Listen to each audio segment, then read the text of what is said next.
కృష్ణం వందే జగద్గురుం. జై శ్రీకృష్ణ. ఈ వీడియో చూసే ముందు ఒక లైక్ కొట్టి జై శ్రీరామ్ అని కామెంట్ చేయండి. ఇంట్లో సుఖసంతోషాలు పెరగాలని, ఇంటి ఆదాయం పెరగాలని ప్రతి ఒక్కరూ కోరుకుంటారు.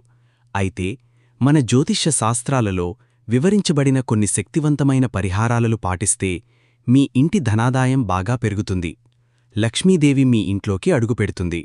కాబట్టి ఈ వీడియో మీకు కండపడిందంటే మీరు చాలా అదృష్టవంతులని చెప్పవచ్చు. లక్ష్మీదేవిని ఆకర్షించే కొన్ని పరిహారాల గురించి ఈ వీడియోలో తెలుసుకుందాం. ఇక మీ కష్టాలన్నీ వెంటనే తీరిపోతాయి. మీ ఇంటి ధనాకర్షణ పెరగాలంటే ఇంటి సింహద్వారం విషయంలో కొన్ని నియమాలను తప్పకుండా పాటించాలి. ప్రతి మంగళవారం నాడు మీ ఇంటి గుమ్మానికి వేపాకుల తోరణం కట్టండి. ఇలా కడితే ఇంటికిన్న దిష్టిదోషాలన్నీ వెంటనే తొలగిపోయి మీ ఇంట్లోకి లక్ష్మీదేవి అడుగుపెడుతుంది. ఇక మనలో చాలామంది ఇంటి ముందు చెప్పులు విడుస్తారు. అయితే గుమ్మానికి కుడివైపున చెప్పులు పెట్టకూడదు. ఇది లక్ష్మీదేవి నడిచివచ్చే దారి కాబట్టి ఎప్పుడూ కూడా గుమ్మానికి ఎడంవైపున చెప్పులు పెట్టుకోవడం మంచిది. ఇక ప్రతిరోజూ ఇంటి ముందు ముగ్గు వేసిన తర్వాత ముగ్గు మధ్యలో చిటికెడు పసుపు, కుంకుమలు చల్లితే అలాంటి ఇల్లు దేవాలయంలా మారుతుందట. ఇక ఇంట్లోకి వెంటనే దేవతలు అడుగుపెడతారు. కళ్లప్పును లక్ష్మీదేవి స్వరూపంగా భావిస్తారు. కాబట్టి ఉప్పు డబ్బా కింద ₹1 నాణం పెడితే మీ ఇంటి ధనప్రవాహం బాగా పెరుగుతుంది. ఒక్కోసారి మనకు తెలియకుండానే ఇంట్లో పాలు పొంగిపోతూ ఉంటాయి. ఇలా వంటగదిలో పాలు పొంగితే చాలా మంచిది. పాలు పొంగేటప్పుడు ఆ వాసన ఇల్లంతా వ్యాపిస్తే మీ ఇంట్లోకి ఐశ్వర్యం రాబోతుందని అర్థం. కాని పొరపాటున కూడా పాలు మాడిపోకుండా చూసుకోండి. ఇక రాత్రి సమయంలో సింకులో ఎంగిలి గిన్నెలు ఉంచకూడదు. దీనివల్ల లక్ష్మీదేవి అస్సలు నిలవదు. కాబట్టి రాత్రిపూట ఎంగిలి గిన్నెలు లేకుండా జాగ్రత్తపడండి.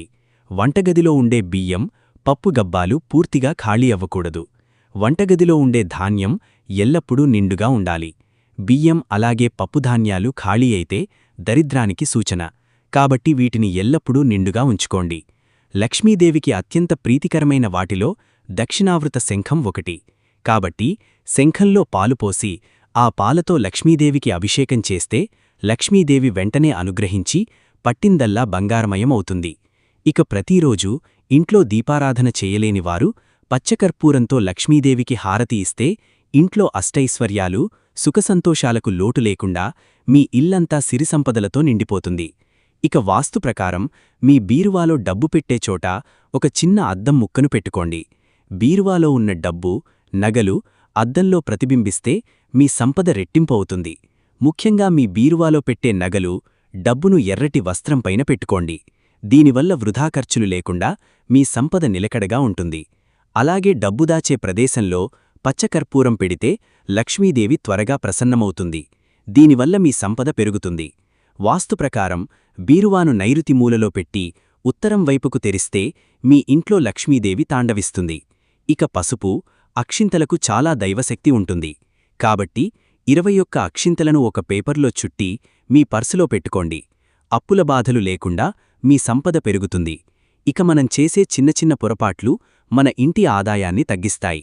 ఇంట్లో కూర్చుని గోల్డ్ కొరికితే రాహుదోషం వల్ల ఇంటి సంపద వృధా అవుతుంది. అలాగే కూర్చున్నప్పుడు కాళ్ళు ఊపితే మీ ఇంట్లో ఉన్న లక్ష్మీదేవి బయటకు వెళ్ళిపోతుంది. అలాగే సాయంత్రం పూట నిద్రిస్తే మీ ఇంటికి దారిద్ర్యం చుట్టుముడుతుంది. ఇక మంగళవారం మరియు శుక్రవారం నాడు ఆడవారు తలస్నానం చెయ్యకూడదు. కాని శుక్రవారం పూట దీపారాధన చెయ్యాలంటే మాత్రం తలస్నానం చేయవచ్చు. ఇక ఎండాకాలంలో పక్షులకు నీరు పెట్టడం, ధాన్యాన్ని ఆహారంగా వేయడం ద్వారా పితృదేవతలు శాంతించి మీ ఇంటికి ధనయోగాన్ని సిద్ధిస్తారు. అలాగే రావిచెట్టు కింద నల్లచీమలు కనిపిస్తే వాటికి ఆహారంగా పంచదారను వేయండి. దీనివల్ల రాహుకేతు దోషాలు పోయి ఆకస్మిక ధనలాభం కలిసివస్తుంది. ఇక వారానికొకసారి ఒక గ్లాసు నీటిలో చిటికెడు పసుపు, అలాగే కర్పూరం పొడి వేసి ఆ నీటిని గుమ్మంపైన చల్లండి. ఇలా చేస్తే మీ ఇంట్లోకి దుష్టశక్తులు ప్రవేశించలేవు. ఇక మీ పూజగదిలో తప్పనిసరిగా నెమలి ఈకను పెట్టుకోండి. వాస్తుదోషాల వల్ల వచ్చే ఆర్థిక ఇబ్బందులన్నీ తొలగిపోయి మీ ఇంటికి కనకయోగం పడుతుంది.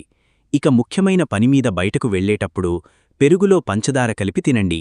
మీరు వెళ్లిన పనుల్లో ఆటంకాలు ఏర్పడకుండా విజయాలు సాధిస్తారు. ఇక ఆడవారికి దీర్ఘ సుమంగళి యోగం సిద్ధించాలంటే మీ ఇంటికి వచ్చిన ముత్తైదువులకు పసుపు, కుంకుమలు, తాంబూలం ఇవ్వండి. దీర్ఘ సుమంగళి యోగం సిద్ధిస్తుంది. అలాగే మీ ఇంట్లో ఉన్న చీపురును ఎవరికీ కనిపించకుండా తలుపు వెనక దాచి ఉంచాలి. అలాగే చీపురును నిటారుగా నిలబెట్టకూడదు, అడ్డంగా పడుకోబెట్టి ఉంచాలి. వాస్తు ప్రకారం ఇంటి ఆగ్నేయ దిశలో ఒక చిన్న మనీ ప్లాంట్ మొక్కను పెట్టుకోండి. దీనివల్ల విపరీతమైన ధనాకర్షణ పెరుగుతుంది. ఇక ఉప్పును ఎప్పుడూ కూడా ప్లాస్టిక్ డబ్బాలో వేయకూడదు. ఉప్పును జాడీలో కానీ పింగాణీ డబ్బాలో కానీ వేయాలి. ఇక ఇంట్లో భోజనం చేసేటప్పుడు తూర్పువైపుకు తిరిగి భోజనం చేయండి. దీనివల్ల మంచి ఆరోగ్యం, ఆయుష్షు పెరుగుతుంది. కాని దక్షిణవైపుకు తిరిగి భోజనం చేయకూడదు. అలా చేస్తే మీ ఆయుష్షు తగ్గిపోతుంది. ఇక మీ పుట్టినరోజు వచ్చినప్పుడు తప్పకుండా గోశాలకు వెళ్ళండి. మీ పుట్టినరోజున గోశాలకు వెళ్లి గోవుకు పచ్చిగడ్డిని తినిపించి నమస్కారం చేసుకుంటే అదృష్టం వరిస్తుంది.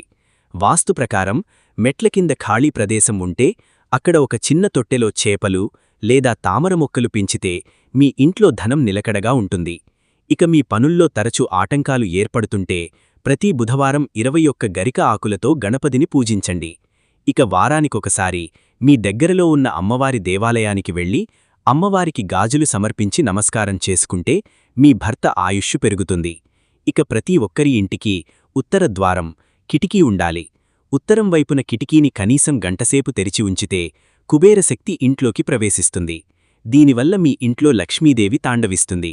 ఇక బయట నుండి ఇంటికి రాగానే ప్రతి ఒక్కరూ కాళ్ళు చేతులు శుభ్రం చేసుకోవాలి. కాళ్ళు కడుక్కోకుండా ఇంట్లోకి అడుగుపెడితే మీ కాళ్లతో పాటుగా మీ ఇంట్లోకి దుష్టశక్తులు ప్రవేశిస్తాయి. ఇక మంగళవారం పూట ఎవరికీ అప్పు ఇవ్వకూడదు. కాని మంగళవారం పూట కొంచెం అప్పును తీరిస్తే మాత్రం అప్పుల బాధలన్నీ వెంటనే తీరిపోతాయి. ఇక చినిగిన పర్సును అస్సలు ఉపయోగించకూడదు. చినిగిన పర్సులో డబ్బు ఉంచితే వృధా ఖర్చులు పెరుగుతాయి. పర్సులో చిల్లర నాణాలు ఎక్కువగా ఉండేలా చూసుకోండి. దీనివల్ల లక్ష్మీ కటాక్షం కలుగుతుంది. అలాగే మీ బీరువా తలుపులోకలి వైపున గజలక్ష్మీ ఫోటోను అంటించండి. బీరువా తెరిచినప్పుడల్లా అమ్మవారి ఫోటో కనిపిస్తే మీ ఇంటి ధనాదాయం పెరుగుతుంది. అలాగే ఇంట్లో పెద్దవారి పాదాలకు నమస్కరించడం వల్ల గురుగ్రహం బలపడి మీ ఆర్థిక స్థితి మెరుగుపడుతుంది. ఇక ఎవరికైనా డబ్బు ఇచ్చేటప్పుడు లేదా తీసుకునేటప్పుడు సూర్యాస్తమయం తర్వాత ఇవ్వకండి. అలాగే సాయంత్రం పూట ఇల్లు ఊడవకూడదు. ఇక విపరీతమైన అప్పుల సమస్యలతో బాధపడేవారు ప్రతి శనివారం నల్లకుక్కకు ఆహారంగా రొట్టెలు పెట్టండి. అప్పుల బాధలన్నీ క్రమక్రమంగా తీరిపోతాయి. తులసికోటలో లక్ష్మీదేవి నివసిస్తుంది. తులసికోటలో నీరు పోసేటప్పుడు ఓం శ్రీం హ్రీం క్లీం లక్ష్మీనారాయణాయ నమః అని చదువుతూ తులసికోటలో నీళ్లు పోస్తే లక్ష్మీదేవి అనుగ్రహం ఖచ్చితంగా కలుగుతుంది. వాస్తు ప్రకారం మీ ఇంటికి దక్షిణ దిశలో వేప చెట్టు ఉంటే మంచి ఆరోగ్యంతో పాటు మీ ఆయుష్షు పెరుగుతుంది. ఇక చిన్నపిల్లలకు అన్నం పెట్టేటప్పుడు మొదటి ముద్దను వెండి స్పూన్తో తినిపించండి. అలా తినిపిస్తే పిల్లలకు రాజయోగం పడుతుంది. ఇక భోజనం చేసేటప్పుడు ఎడమ చేత్తో మంచినీళ్లు తాగకూడదు. దీనివల్ల ధననష్టం ఏర్పడుతుంది. కాబట్టి భోజనం మధ్యలో నీళ్లు తాగకూడదు. మనం తెలియక చేసిన కొన్ని తప్పుల వల్ల కర్మదోషం ఏర్పడుతుంది. కాబట్టి నెలకొకసారి మీ దగ్గరలో ఉన్న దేవాలయాన్ని మొత్తం శుభ్రం చేస్తే కర్మదోషాలన్నీ తొలగిపోయి మీ కుటుంబంపై సంపూర్ణ దైవానుగ్రహం ఉంటుంది. ఇక మీ ఇంటికి ఎవరైనా అతిథులు వస్తే నవ్వుతూ పలకరించండి. దీనివల్ల లక్ష్మీదేవి సంతోషిస్తుంది. ఇలాంటి చిన్న చిన్న నియమాలు పాటిస్తే మీ ఇంటి ధనాదాయం బాగా పెరుగుతుంది. చూశారు కదా ఈ వీడియోని. ఈ వీడియో గనక మీకు నచ్చినట్లయితే లైక్ చేయండి, షేర్ చేయండి, సబ్స్క్రైబ్ చేసుకోండి. Thank you for watching. Survey జనా సుఖినో భవంతు.